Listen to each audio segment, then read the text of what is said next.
Auto insurance can all seem the same until it comes time to use it. So don't get stuck paying more for less coverage. Switch to USAA Auto Insurance and you could start saving money in no time. Get a quote today. Restrictions apply. USAA. This episode is brought to you by Indeed. When your computer breaks, you don't wait for it to magically start working again. You fix the problem. So why wait to hire the people your company desperately needs? Use Indeed's sponsored jobs to hire top talent fast. And even better, you only pay for results. There's no need to wait. Speed up your hiring with a $75 sponsored job credit at Indeed.com/podcast. Terms and conditions apply.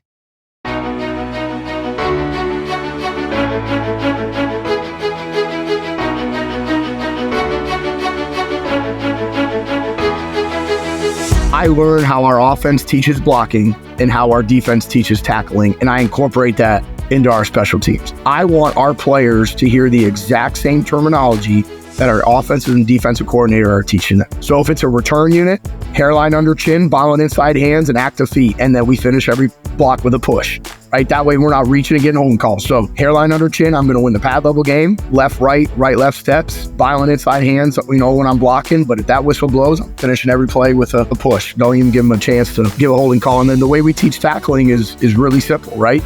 It's about having active feet, great eyes, and squeezing. We're back for another episode of The Art of Practice presented by GoRout. And our guest today is Kasey Teegardin, defensive ends and special teams coordinator for Eastern Michigan. We're going to dig into practicing special teams today. And as talking to Kasey beforehand, this is probably one of the biggest changes over time is in how special teams have been practiced. So going to dig into all things special teams practice today. Halliday presents, in the red corner, the undisputed, undefeated Weed Whacker Guy. Champion of hurling grass and pollen everywhere. And in the blue corner, the challenger, extra strength Halliday. Eye drops that work all day to prevent the release of histamines that cause itchy allergy eyes. And the winner by knockout is Halliday.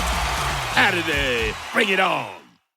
Coach, thanks for taking the time and giving us some insight into how you guys do it. Yeah, for sure. Excited to be here. I appreciate you having me on. So, Coach, we've been doing this a long time, and certainly we've seen the changes. And I mentioned to you, going back to my high school playing days and my early days of coaching high school ball, special teams was basically you would line up and get a full run down the field at whatever phase of the game you were doing, and you get a handful of those over the course of the week, and that was it. And this certainly has evolved. People obviously talk about the third phase all the time.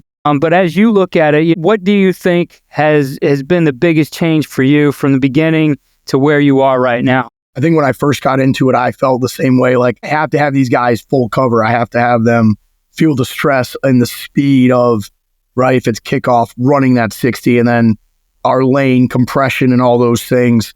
But I have completely gotten away from that. I'm working for a head coach that our formula for winning is to win the turnover takeaway ratio and then special teams. And so he really gives me whatever I need, which is phenomenal. And I've been lucky enough, the last two head coaches I worked for both have given me that kind of rope. So I get a little bit more time at practice, which has spoiled me, but it's also allowed me that now I can teach more fundamentals. And I honestly could count on one hand the number of times that I've done, for example, a full speed kickoff rep in 5 years as a special teams coordinator. And to me, when you start talking about the players today and the player load and how much stress we're putting on their bodies and all the full speed reps, and you're doing a 20 period, 21, 22 period practice, if I'm getting 3 to 4 periods of that, a 20-minute period, we're going to jog the fit. We're going to break it down and have a segment of individual time, and whether that's 7 minutes of individual and then 7 minutes of group work coming together. I do not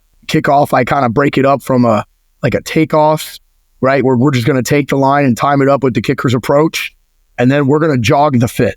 and we're going to start from the 50. And, that has worked really well for us. I think, number one, our players, they're a little bit more bought into it. It helps them focus a little bit more. It slows it down for them when you're working the return against your fit. They can kind of see the angles of the blocks and where they're coming from. And, a little bit, maybe helps them with the scheme a little bit, but it also takes that player load, off of their bodies, keeps it a little bit more fresher. The biggest thing is I want them to have those fresh legs, all throughout the season. So that's one way we've kind of minimized it.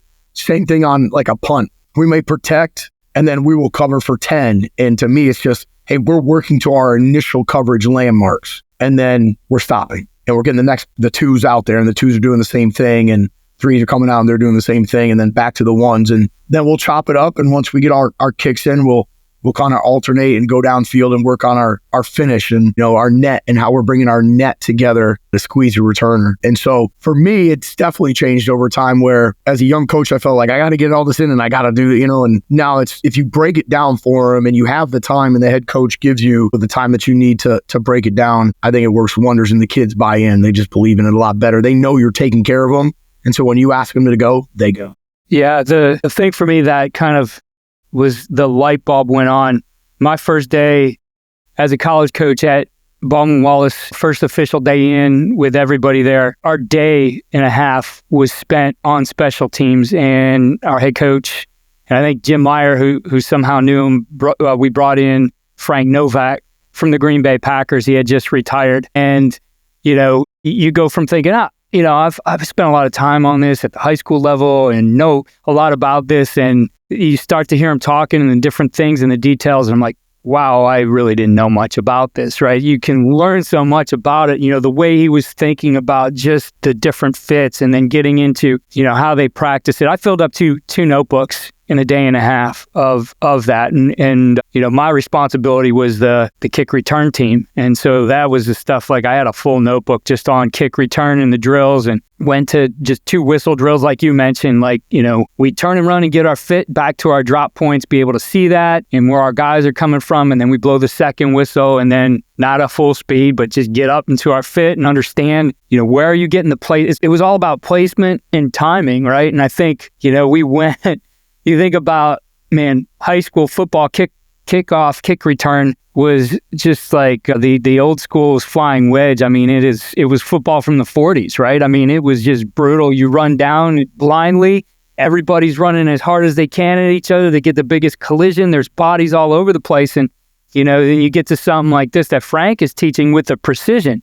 And even to the point where, like, I don't want bodies on the ground. I'm trying to create a lane. I don't want somebody stopping up that lane. So, like, just the viewpoint as you get into the details and understand all of these plays, just like offense, just like things you do on defense, everything has the timing and the precision to it as well.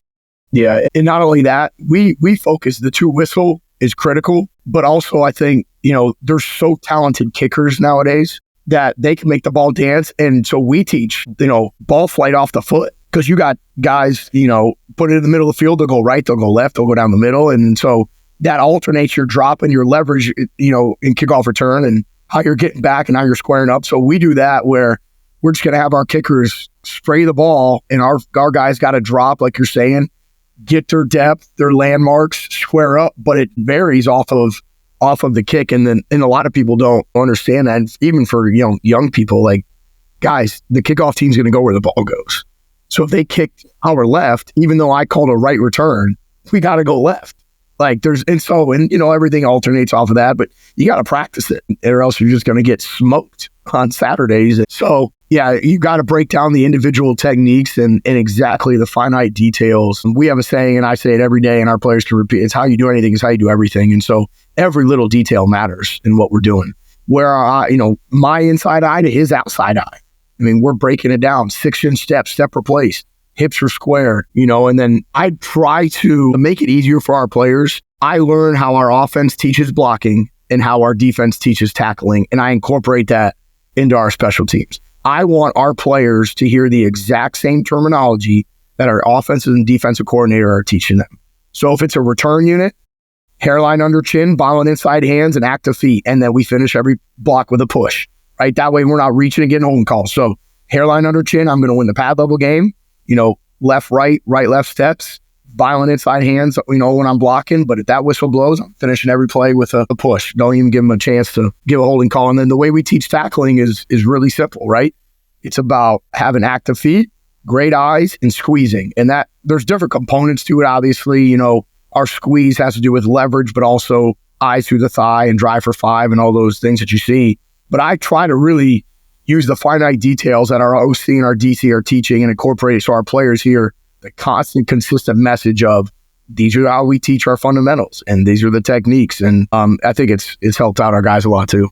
Yeah, that's definitely a smart way of doing it. And I want to come back to, you mentioned penalties. I want to get back to that later, and I made a note to bring that up. But I think what would be most useful for our listeners is to walk us through what a practice week looks like. I mean, you mentioned, Coach Creighton's going to give you the time you need to coach the special teams and make sure that you win that phase of the game. But we all know that's still limited. It's not like you got this huge block of time, and you still have to be focused on how you're going to do that. So what does that look like for you in the ways that you break it up into, working maybe individual to group to team?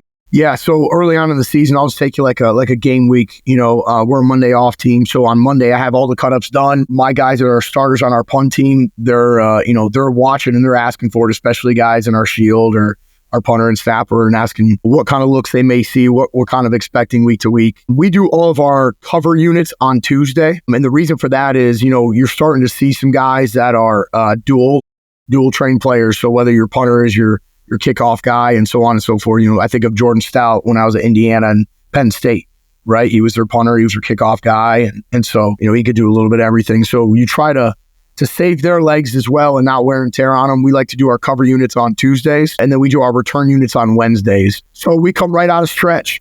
And as soon as stretch is done, I have a 5-minute period of specialists, and we're working all of our returners are working, whether it's kick return, punt return, our punters are, we say balls up, we have the jugs going. And that's a 5-minute period. We also, on Tuesdays, we will work punt individual during that period. So guys that may, be snipers or gunners out wide that are catching punts, we don't need them as much. But the shield guys, the guys that are in the core, the footwork, those fundamentals like you're talking about, and it could be something as simple as even, hey, like we're just escaping blocks. If we have a tight end, that's our starting guard on punt, how often does he work in block destruction? So in that individual period, we're going to work a block destruction, drill at that point, as well as our footwork fundamentals. And then we'll have like a mini walkthrough. It's 5 minutes. It's quick. It's organized. Our guys understand what we're trying to do. From that, we go right to our pump period. If I feel like we need more individual, we'll go right into that. Very seldomly as the season progresses, are we getting into that? We get our individual in our team. We're going to walk through all the fundamentals and the looks, and then I'm bringing heavy rush. I am always hey, I want to attack, and sometimes I'm drawing it based off of what I think, the opposing coordinator may do, or things that I've seen that's caused us problems in the week prior. If they're, copycat coaches, constantly keeping our guys, teaching them, the looks that give us issues, could give us issues that we need to get fixed. We're bringing that heavy rush, but we only get 7 minutes for that. And so after that, we transition to our kickoff. Like I said, I'll do about 2.5 minutes of our timing and takeoffs. We'll work our surprise onside, our squibs, our skies, and help our guys jog through the fits to understand exactly where they're supposed to be. But also we call it birds on a wire, which is just taking the line, right? And making sure, we don't have any penalties in that phase. And then we walk down to the 50, and it's ones up, and we're setting up the return unit so that when our guys reach the 50, where I expect the return unit to be, and then which is all timing up, we throw the ball up, go call, and they're jogging the fit and reading their keys. If it's a center or a guard for, an inside guy, or the edges are kind of reading those fullbacks and halfbacks and returner. And we're just jogging it and fitting it up. And it's like you said, it's no big collision. I just want to see the fit. I want the guys to understand, am I getting doubled? Am I going to get kicked out? How do I want to play this? I want to fit off my teammate. And so that's our Tuesday. And then we always have our PAT field goal periods in there as well. I am and again, been blessed with the last 2 head coaches that I had, that whatever I need, they're going to provide me with. And so when I got here, Coach Creighton hadn't done this. We did it at Indiana a little bit, where I'll say, hey, we need a call out. And so if we're doing any sort of good on good or any sort of team period, he'll, in the middle of it, after a third down or at the end of a rack, whatever it is, hey, one punt. And our one punt, they got to come from different sidelines, and it's on air, but like, you're simulating the game, and I don't know when he's going to call it, which I love because then I got to see where the ball is. I got to make the right call. I got to make sure I got 11 out there. It's stressful for me. I love it for the players because it just keeps them so in tune. I think a lot of, head coaches do that with field goal. I love doing it with our punt team. And then, they're getting out there and you got to execute it. And usually we just cover 10 and our gunners are full cover. And then we have a returner out there as well, just so we can kind of get that. But I think it's a great way to practice it. Wednesdays are return units. And so we'll start off. I always like to do an onside kick circuit right away. Right in our specials period, we'll have an onside kick circuit where we're rapid firing footballs at guys. We saw 3 onside kicks last year, went 3 for 3. We're going to do that as much as we can. And that's, again, numbers would tell you the success rate of recovering an onside kick is not great. A couple of years ago, we did a study, it was 8%.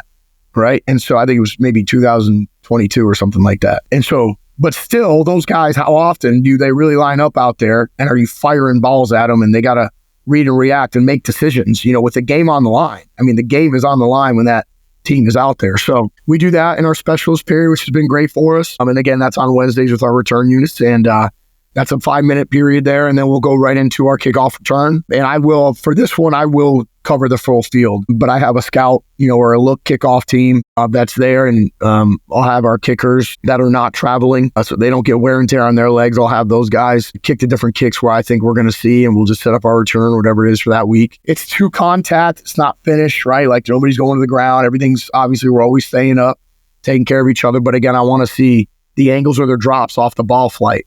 I want to see them, flip their hips and square up and harp on what we're teaching, the fundamentals of my leverage on this return is here and here, and making sure those guys are staying square and tight on their feet. And then, winning with leverage, like I said, blocking, hairline under chin, violent inside hand strike and active feet and finish with a push. And so we'll set that up. That's a 7-minute period. And then we'll go right into our punt block and return.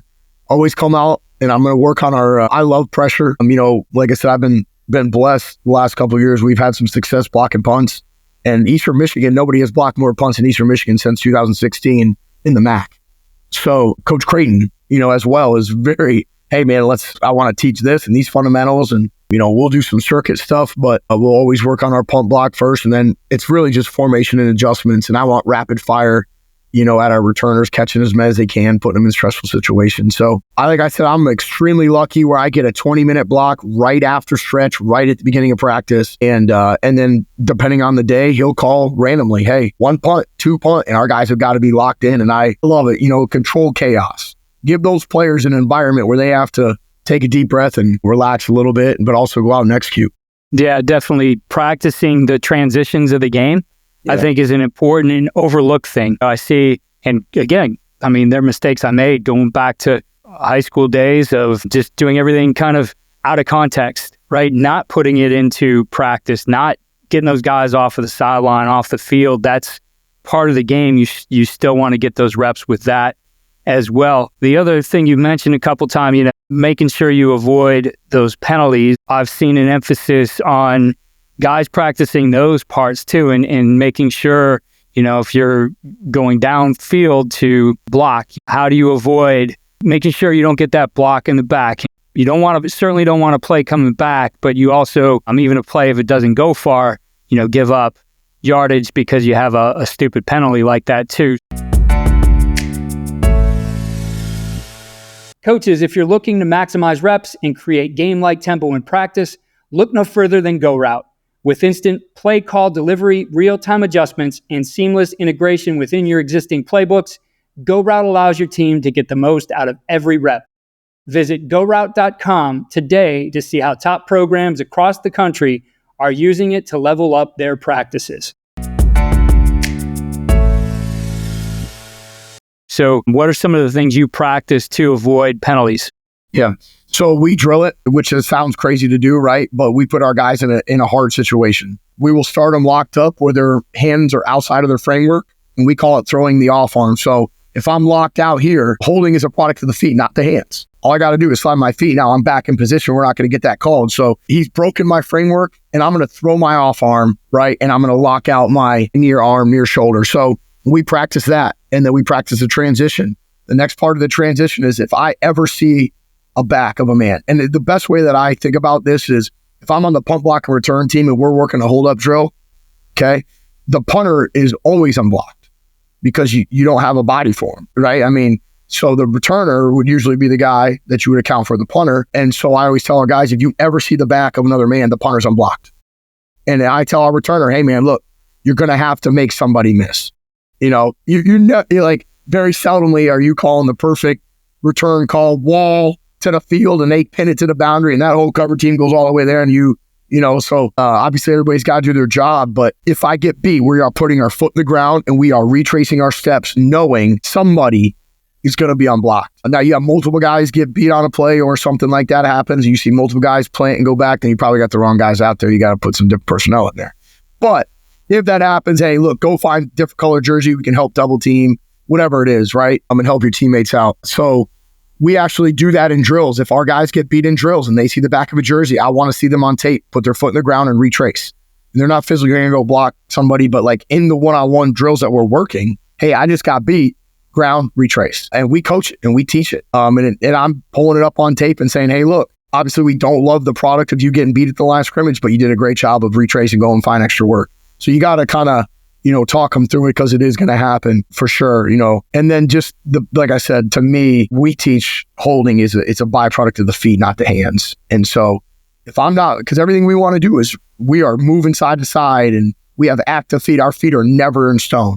We are active no matter what. And his job is to go cover. Your job is to ball me man relationship. And so to keep that relationship, I've got to move my feet and take a picture of the returner with my butt and keep him there as best I can. But we do a great job of throwing the off arm and then just trying to keep that high wall arm on the man down the field and doing the best we can. So you talked about being able to throw different things at your units as you're working these different things. And, you know, you think about that scout team you put out there. You know, the last thing you're going to do in scout team is show a card and have everybody run back in and go back out. I mean, that's not efficient. How have you found the efficiency in being able to get that scout team to do what you need to do? Yeah, so we've used GoRout in the past, which I think is huge, because the other thing that people don't think about, special teams, on some of these units, you're covering 70 yards. So you can't have your graduate assistants running from the 50, coaching up a front line guy saying, hey, you got to block this too. And then he's got to go to the 30 to coach up a fullback. Hey, you got to block the 3. And then he's got to go back. So the beautiful thing for us is with the GoRoutes is you just send it, right? And they're on their landmark, take a peek at it. And that GA ain't running all over the field or quality control coach. And then it's just efficient because they can go right to the next one. Those guys know where their next landmark is. I think a lot of people forget, right? If you go OD, maybe offense, you know, if they're going to run a vertical passing game or whatever it is in the script period, they may use 30 to 40 yards. But defensively, you know, unless you're really constantly testing them with deep balls and go balls, it's really in a 20-yard box, right? Special teams is the whole field. And that scout team is going to be spread out over the whole field. And you don't have enough coaches with a million cards to run to every guy in an efficient period. So the GoRout for us is the way that we've been able to utilize. Bam, send it to those kids. The kids know where they're supposed to be. They look at it, and then you just got to hold them accountable. If they're looking at the other guys, you know, they do a really good job with understanding, hey, this is me and this is what I'm supposed to block. Or, you know, this is me and I'm rushing this gap on, you know, against our punt team. And so that's been really beneficial for us. And it saves an enormous amount of time because, like I say, you don't have coaches running all over the field and you're standing there going, are you guys done yet? You know, are you ready? Are we ready? I'm asking them to run 70 yards, you know, so it's been great. How easy has it been, you know, in the administration of that, you're getting things ready for practice, obviously getting the plays in practice. You've been using it for a while. How easy is that for you in terms of compared to what you used to do?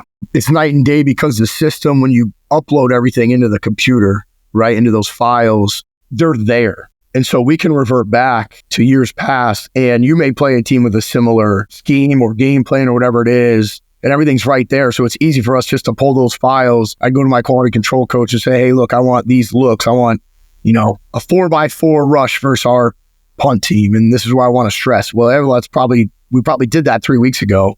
He doesn't have to recreate anything. He can just go in there, pull it, and, you know, send it right out and make that file. It saves those guys. They love it because when I was a GA, man, everything was by hand, right? And I mean, well, you got to redraw a card or you got to do this. And now it's just a computerized system that's technology nowadays. It's a lifesaver for them. They're not here till 3 a.m. anymore. You know, get home and get some sleep. And it helps them out a ton. So yeah, it just makes everybody's jobs easier. Players, coaches, and the time that it saves overall. You can get more reps on the field, and then off the field, it's just so much time saving because everything's right there. You can just pull and create your playlist, and there it is. It saves a ton of time. Definitely. So, Coach, to wrap it up, you've, like I said, seen a lot of evolution over the time here, and we see all kinds of different situations at the high school level, even the small college level. Staffs vary, the number of players vary. But what would be the top tips you would give to a coach out there who wants to improve his special teams and have that make a difference for him in a game and winning a ball game this coming season? Yeah, I spoke at a clinic in Orlando about a month ago, and I'll tell you exactly what I told them in front of the room. I said, look, if you want your special teams to be great, your head coach has to believe it and has to buy in. I am a firm believer in that. And like I said, I've been blessed. The previous 2 head coaches that I've worked for, they're bought in. Coach Creighton coaches our right tackle and right guard on punt. And to me, that's sending a message to your players. So no matter what level you're at, if you're going to say, this is how we're going to win games, then you have to show the players why it's important and how it affects the game. And if you have your head coach who has a million things going on and has to manage an entire roster of 120, 105, whatever it's about to be, right? Has to manage that entire roster and make sure we're staying on time. And he's out there coaching individual periods. He coaches our fullbacks on our kickoff return. He coaches our core on punt. He coaches our returners. He coaches our, technique on how we're blocking punt. He is in it, and the players see it, and that automatically gives you the buy-in. So it's the same thing I told those guys in Florida is, look, if you want to have great special teams head coaches, you've got to step up to the plate and show your players that this is important and this is why I'm involved. Because you spend 15 to 20 minutes out of a 2-hour practice on it, right? So everybody, and outside of the specialists, nobody on the team says, if I were to ask you, Coach, what position do you play? I play safety. Although he's your starting right tackle on punt, he doesn't say, I'm a starting right tackle on punt. Right. And so, but there's our head coach saying, hey, what do you play? I coach the right tackles on punt. You ask Coach Creighton, this happened in an airport. Random person asked him, says, what do you coach? Right? And I'm like, oh my gosh, he's our coach. And he goes, I coach the right guard and right tackle on punt. That was his answer to the person in the airport. And I was like, that's all I'm talking about, Coach. Oh, that's the buy-in you got to have. If you want to be great, it starts at the top. It's just like you do anything. How you do anything is how you do everything. And if you're going to preach and say, this is how we're going to win games, it starts at the top. Your head coach has got to be bought in. That would be my challenge to all the head coaches out there, or a coordinator that's maybe looking for some help. And I'll tell you this, the other thing that it has a trickle-down effect on is the assistants. Because we don't ask a defensive coordinator to coach all 11 positions. You don't ask an OC to coach all 11 positions. I understand they're in charge of the scheme, just like special teams coordinator, but it's impossible to coach all 11 on teams. And so when the head coach is coaching a position, that safeties coach, that linebackers coach, that running back coach, they're just as locked in coaching, however you divvy up your staff in terms of the kicking game. So to me, that makes my life way easier. Coach, I appreciate all the insight you shared on special teams practice, and how you guys find some efficiency and make it more effective. And just want to wish you and the Eagles best of luck here in 2025. I appreciate you, Coach. Thank you. Thanks for tuning in to today's episode of The Art of Practice presented by GoRout. If you found value in this conversation, be sure to subscribe, leave a review, and share this episode. Visit GoRout.com to learn more and to take your program to the next level. Be sure to check out coachingcoordinator.com for additional content and information from our episodes, and follow us and interact on X at Coach K. Grabowski.